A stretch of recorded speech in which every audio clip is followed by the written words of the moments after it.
ফিলিস্তিনের উপর বিশ্বের বেশ কিছু দেশের এত রাগ কেন বলুন তো? কেন দেশটাকে স্বাধীন রাষ্ট্র হিসেবে দেখতে চায় না কিছু রাষ্ট্র?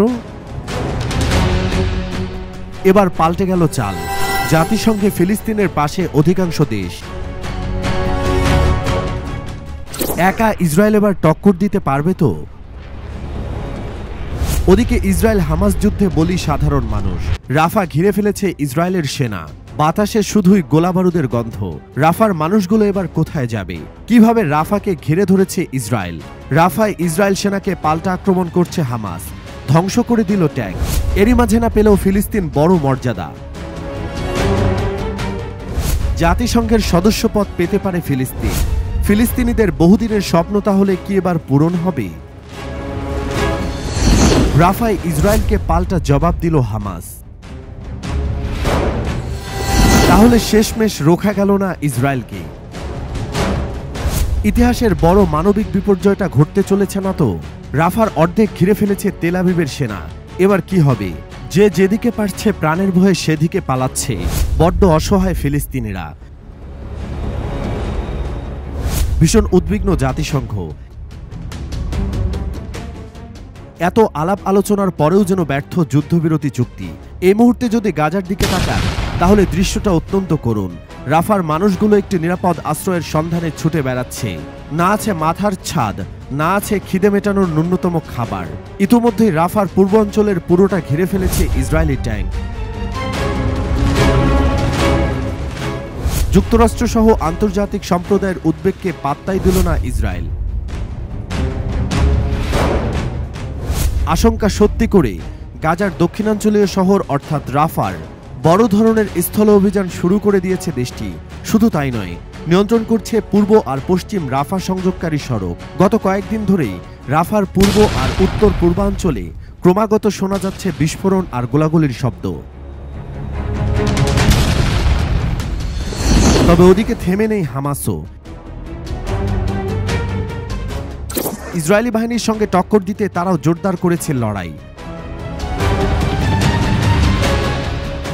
হামাসের দাবি, তারা নাকি ইতিমধ্যেই রাফার পূর্বাঞ্চলে থাকা একাধিক ইসরায়েলি ট্যাঙ্কের উপর অতর্কিত হামলা চালিয়েছে। অর্থাৎ এ থেকে বোঝা যায় রাফা সীমান্ত থেকে ইসরায়েলি সেনা ইতিমধ্যেই ঢুকে পড়েছে প্রায় কয়েক কিলোমিটার ভিতরে। কয়েকদিন আগে ইসরায়েলি সেনা রাফার পূর্বাঞ্চল ছেড়ে দিতে বাসিন্দাদের নির্দেশ দিয়েছিল। জাতিসংঘের ফিলিস্তিনি শরণার্থী বিষয়ক সংস্থার মতে তারপরেই প্রায় 1,10,000 ফিলিস্তিনি রাফা ছেড়ে অন্যত্র চলে গিয়েছিল। আবার কেউ বা শহরের বাইরে আশ্রয় নিয়েছেন তাঁবু টাঙিয়ে। মোটামুটি গাজা উপত্যকার কোনো অংশই আর নিরাপদ নয়, পুরোটাই বসবাসের অযোগ্য। তাই হয়তো জাতিসংঘ বারংবার গাজার যুদ্ধবিরতির দাবি জানাচ্ছে। কিন্তু শুনবেটা কে? হামাস তাদের দাবিতে অনড়, আর ইসরায়েলও নাছোড়বান্দা। মাঝখান থেকে চরম দুর্দশায় পড়েছে গাজাবাসী। ইতিমধ্যে রাফার সর্বোচ্চ অংশে ট্যাঙ্কের গোলা পড়তে শুরু করে দিয়েছে। আর যাদের তাঁবু কেনার সামর্থ্য নেই তাদের অবস্থাটা ঠিক বুঝতে পারছেন। রাফার চাবিকাঠি ইসরায়েলের হাতে। গাজাকে চারিদিক থেকে ঘিরে রেখেছে ইসরায়েল।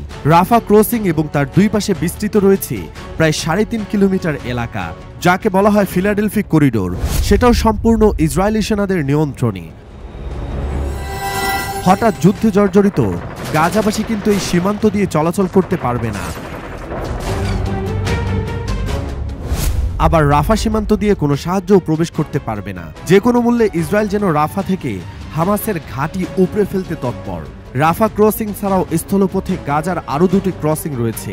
একটা রাফা ক্রসিং থেকে কিছুটা পূর্বে এগিয়ে গেলে কেরেম শালম ক্রসিং, অপরটি হলো উত্তরে ইরেস ক্রসিং।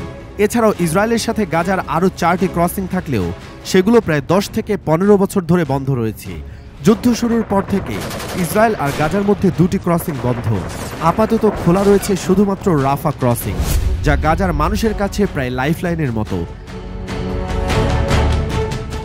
কিন্তু সেটাও এখন ইসরায়েলের মুঠোয়। এমনকি এখানকার উপকূলটাও রয়েছে ইসরায়েলের নিয়ন্ত্রণে। যুদ্ধবিধ্বস্ত মানুষ যদি চায় সমুদ্র পথে এই অঞ্চল ছেড়ে বেরিয়ে যাবে, তাও সম্ভব নয়। আর গাজার বিমানবন্দর তো সেই 2001 সালেই ধ্বংস করে দিয়েছে অবৈধ ইসরায়েল। যখন যুদ্ধবিরতি আলোচনা চলছিল, গাজাবাসী ভেবেছিল হয়তো এবার একটু স্বস্তি মিলবে, কিন্তু কই, সে আলোচনার আর কোনো অগ্রগতি নেই। মাঝপথে থমকে গিয়েছে পুরো প্রক্রিয়াটি। কায়রো ছেড়েছে ইসরায়েল আর হামাসের প্রতিনিধি দল। যুদ্ধবিরতি হবেই বা কি করে, যেখানে যুক্তরাষ্ট্র নেতানিয়াহুকে হুমকি দিয়ে অস্ত্র চালান স্থগিত করেছে। সেই জায়গায় দাঁড়িয়ে নেতানিয়াহু একাই লড়তে রাজি। যুদ্ধবিরতির সমস্ত প্রচেষ্টা নস্যাৎ হতে ইসরায়েল কিন্তু রাফার স্থল অভিযান শুরু করে দিয়েছে। জাতিসংঘ সদস্যপদ পাবে ফিলিস্তিন। ফিলিস্তিন জাতিসংঘের পূর্ণ সদস্যপদ পাবে কি পাবে না, এই নিয়ে বহু বছর ধরে বিতর্ক চলছিল। কিছু দেশ এই প্রস্তাবের বিপক্ষে ছিল, আবার কিছু দেশ এই প্রস্তাবের তুমুল সমর্থক ছিল। এবার সেই সমস্ত বিতর্কের অবসান ঘটিয়ে ফিলিস্তিনকে জাতিসংঘের পূর্ণ সদস্য করার পক্ষে নিরাপত্তা পরিষদে পাশ হয়ে গেল প্রস্তাব। এই পদক্ষেপকে অত্যন্ত মূল্যবান এবং ভালো বলে মনে করছে ফিলিস্তিনের মিত্র রাষ্ট্রগুলো। ওই প্রস্তাবে নিরাপত্তা পরিষদের প্রতি সুপারিশ করা হয়েছে যাতে ফিলিস্তিনকে সদস্যপদ দেওয়ার বিষয়টি ইতিবাচকভাবে পুনর্বিবেচনা করা হয়। এই প্রস্তাবে জাতিসংঘে ভোটাভুটি হলে সাধারণ পরিষদের মোট 193টি দেশের মধ্যে পক্ষে ভোট দেয় 143টি দেশ,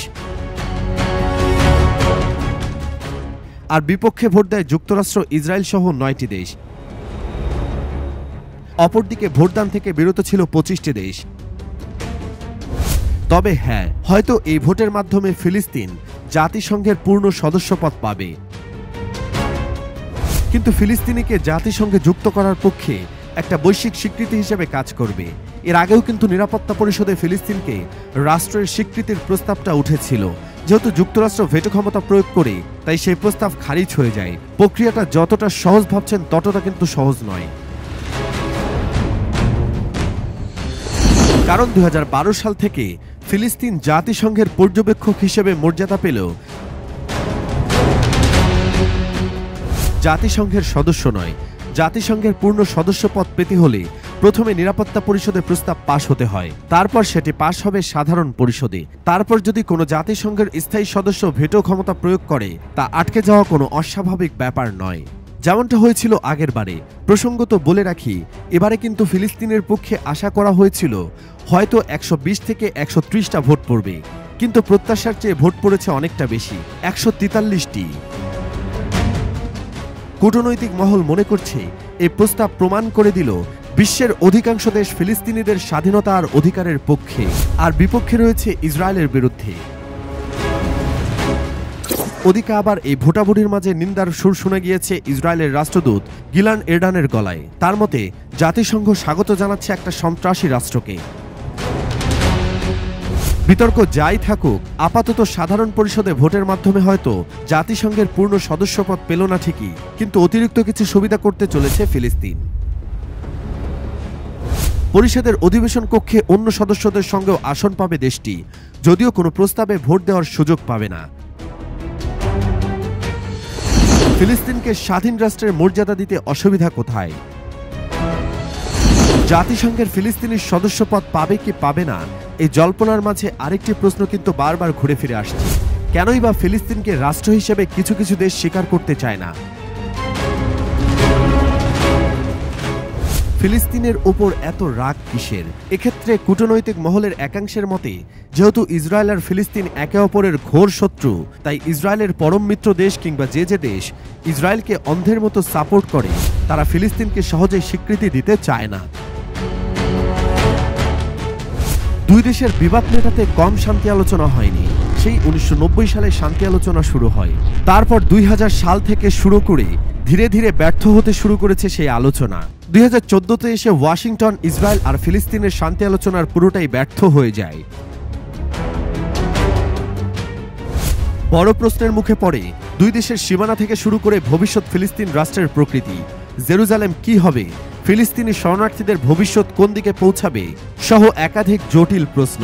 আবার ইসরায়েলের কিছু কিছু সমর্থক সহ বহু রাষ্ট্র মনে করে 1933 সালে যে মন্টেভিডিও কনভেনশন রয়েছে, সেই অনুযায়ী রাষ্ট্রের যে সংজ্ঞা, তার মধ্যে নাকি ফিলিস্তিন পড়ে না। যেখানে বিচার করা হয় স্থায়ী জনগোষ্ঠী, সরকার, অন্য দেশের সাথে সম্পর্কে যাওয়ার সামর্থ্য, একটি নির্দিষ্ট সীমাসহ বহু দিক।